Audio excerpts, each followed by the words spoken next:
L'actualité de la semaine en Dordogne est déjà celle des premiers bilans touristiques. La saison s'annonce exceptionnelle, estime le comité départemental du tourisme. Le Périgord avait été repéré par Airbnb parmi les 3 destinations en hausse de cet été, avec l'Ardèche et les Vosges. La clientèle française est venue en masse dans les hébergements et sites, remplaçant avantageusement les étrangers qui n'ont pas pu faire le déplacement à cause de la pandémie. On a même pu constater une nette hausse de la consommation dans les restaurants et boutiques de souvenirs. Une forte présence de clientèle de proximité venue de Gironde, de Charente ou de Haute-Garonne a été remarquée. Les professionnels pensent déjà essayer de fidéliser ces nouveaux visiteurs.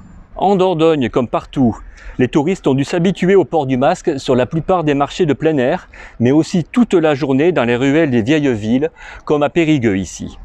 La Dordogne fait encore partie de ces départements peu touchés en France par le coronavirus, mais l'on trouve ça et là de petits foyers, parfois liés à des rassemblements familiaux pour les vacances.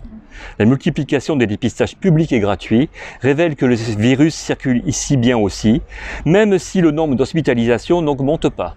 Mais ce qui fait déjà réagir les Périgourdins est l'arrivée des tout premiers cèpes dans les bois du Périgord vert, notamment du côté de la commune d'Angouas, si ça existe bien.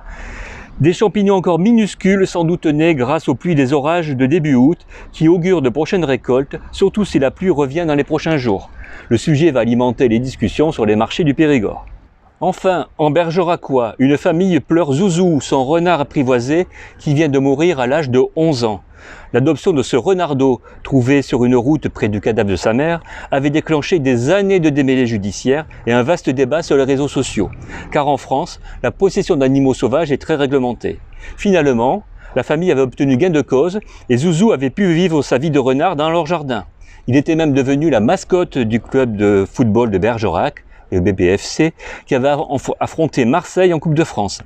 Zouzou vient de rejoindre le paradis des renards, sans doute peuplé de poules dodues.